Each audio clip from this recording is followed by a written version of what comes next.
בשם לוחמי העבר. יישא דברים האלוף במילואים אביגדור בן גל, מפקד חטיבה 7 במלחמת יום הכיפורים.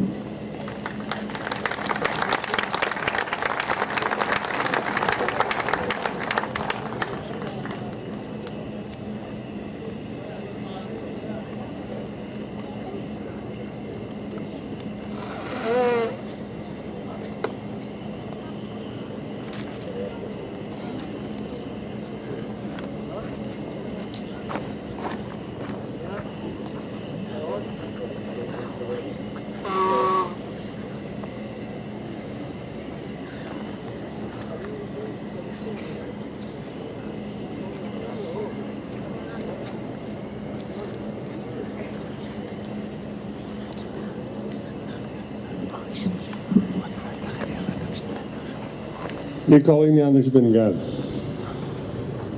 אני הייתי מח"ט 7 לפני 40 שנה.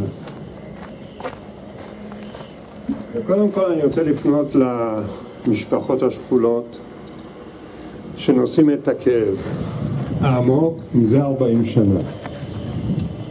ותסלחו לי בבקשה יקיריי אם אני אדבר על החיים ולא על החללים ולא על המתים.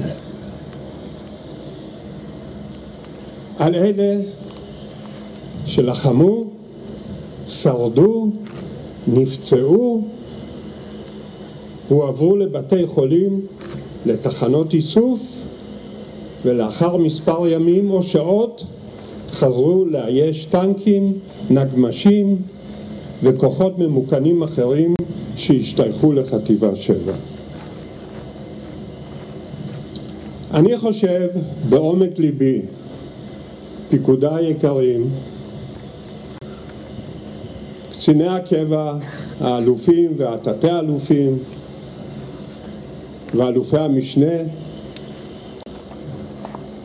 שלאחר 40 שנה צריך וחייבים אנו להגליד את הפצעים הדוממים ולזכור את ההישגים המופלאים שלכם, לוחמי חטיבה 7 במלחמת יום הכיפורים לפני 40 שנה.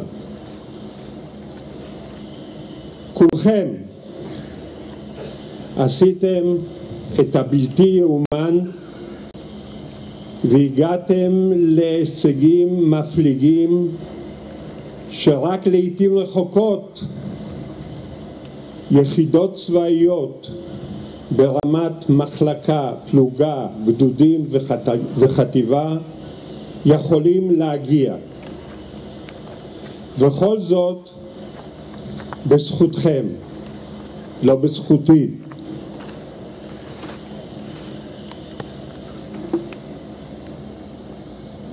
חטיבה 7 גדולתה היא שהיום לציון מלחמת יום הכיפורים אני רוצה לראות על פניכם חיוך ולא דמעות ולא עצב ולא כאב שצריך להדחיקו עמוק עמוק עמוק פנימה, וכל זאת משום שאתם ניצחתם במלחמה ואתם הגיבורים האמיתיים ואני מוחא לכם כפיים.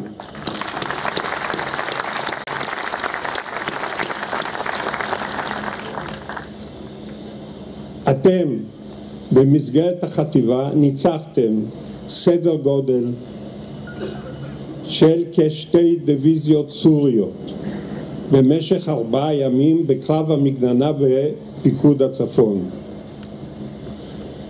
אתם החטיבה היחידה מכל החטיבות שהאויב הן ברמת הגולן והן בתעלה בסיני לא הצליח לשטוף, להפקיע דרכה. האין זה נס, האין זה פלא? לא. זה לא נס וזה לא פלא, זה הרצון של המג"דים, של המ"פים, של המ"מים, של המת"קים, של פלוגת הסיור וכוחות נלווים אחרים שעברו ת"פ חטיבה 7 מחטיבה שכנה שלנו שהוכתה כה קשה, חטיבה 188. החטיבה הצליחה, מעבר לאומץ לבכם, שקשה לעכל אותו, שקשה להבין אותו גם אחרי כל כך הרבה שנים, הצליחה לשמור, וזה ההישג הגדול שלה, על מסגרת חטיבתית לוחמת, בניגוד לכל תורת הלחימה וכל הפקודות שקיבלתי, לפצל פלוגות, לפצל מחלקות, לשלוח גדוד אחד ועוד גדוד לגזרות שהמלחמה כבר הוכרעה שם על ידי הסורים. והמתנצל כאן מעל במה זו בפני מג"ד 82 חיים ברק, שלא סירבתי פקודה לאלוף פיקוד צפון ושלחתי את גדודו, גדוד 82, אל התופת ואל המוות. אני מעריך אותך חיים ברק, עשית מעשה נועז, איבדת 23 לוחמים בשדה קרב שכבר למעשה הוכרע והיה אבוד, וחבל לי עד היום שלא נשארת במסגרת החטיבתית בגזרה שלנו במרחב הצפון של רמת הגולן. אני הרבה פקודות לא ביצעתי, וזה לא המקום לציין אותם.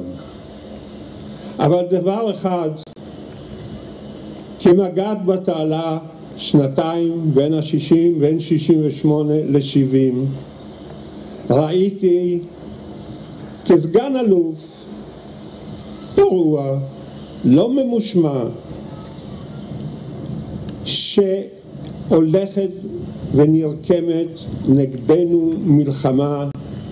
וכאשר קיבלתי את הפיקוד לאחר מכן על החטיבה, אמרתי, פה תהיה מלחמה, וחובתי היא לא להיות התותחן הכי טוב, לא להיות המתק הכי טוב, לא להיות הטנקשר הכי טוב, אלא להכין את חטיבה 7 למערכה איומה, שאכן לאחר שנה ו3 חודשים פרצה.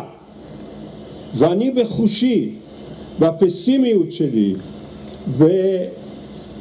באינטואיציה שלי, הבנתי ש75% מהצלחתכם במלחמה תהיה אך ורק מתוך הכנות, תרגילים, מקצועיות, משמעת מבצעית עד הסוף. ואכן החטיבה, אתם הלוחמים, התייצבתם כפלדה כחולה, נוקשה וחדה, ועשיתם את עבודתכם.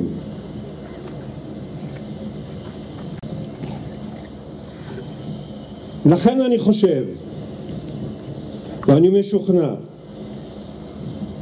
ואני בטוח בעצמי, שזה יום שמחה וגאווה. זה יום שיש במה להתגאות בו על המעשים שעשיתם לפני 40 שנה, עם כל הסיכונים שכולנו לקחנו. ולכן אני מבקש לקרוא לבמה את מג"ד 82, את מג"ד 77, את מג"ד 75, את נציג פלוגת הסיור, את מג"ד 71, שכחתם מישהו? תבואו תעמדו לידי.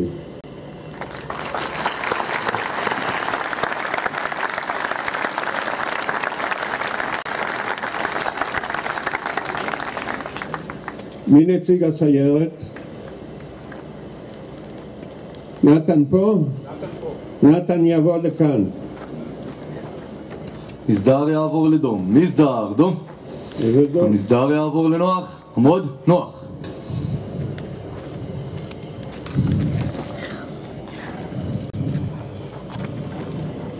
נתן.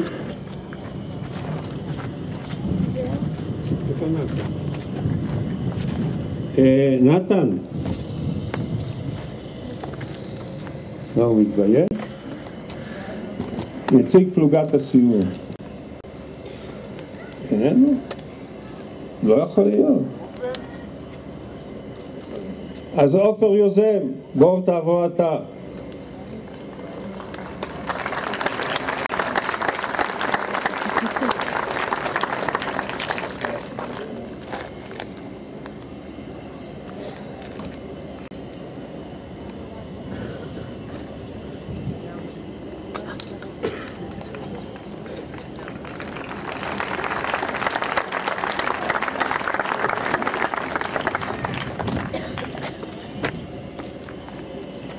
חסר לי פה את ידידי היקר רטס, חסר לי פה את ידידי היקר, שיבדל לחיים ארוכים, יוסי בן חנן, וחסר לי פה את יאיר נפשי, שיבדל לחיים ארוכים גם כן, ואת עמוס כץ, ואת מפקד הסיוע הארטילרי, ואת הקמן. איפה אילן?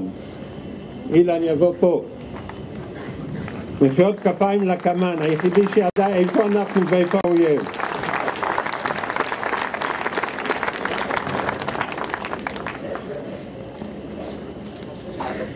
למה אני קראתי לכם לבמה? כי אני רוצה לומר לכם שאתם הגיבורים האמיתיים של המלחמה.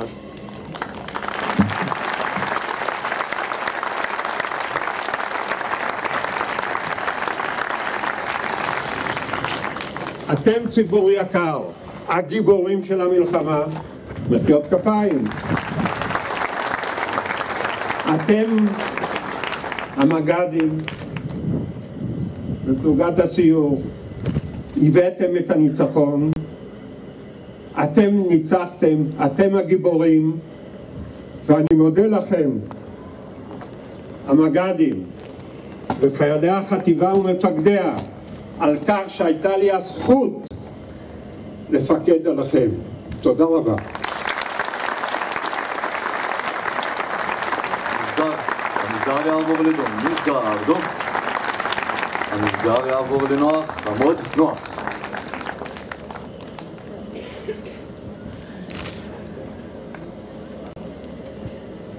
השיר לו יהי נכתב על ידי המשוררת נעמי שמר עם פרוץ קרבות יום הכיפורים כתפילה לשלומם של חיילי צה"ל ולסיום המלחמה.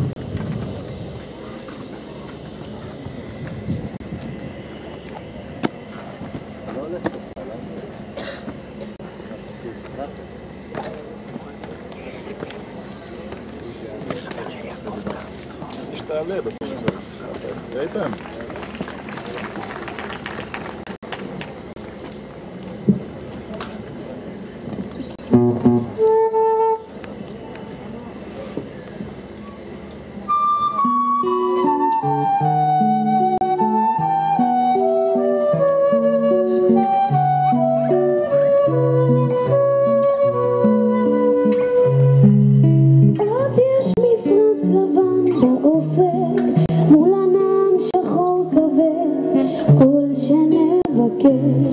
לו יהי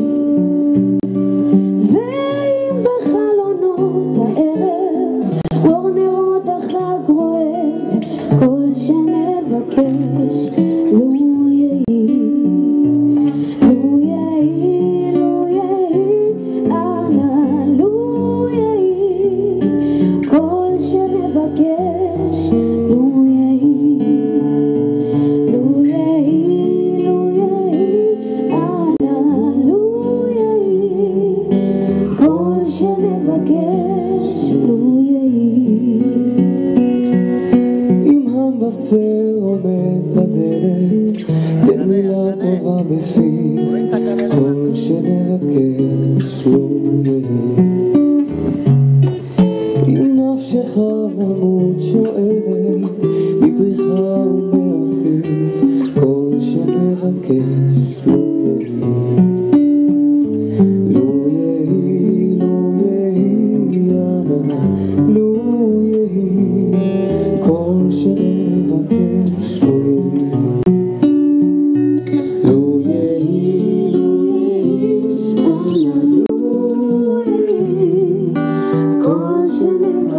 Yeshua.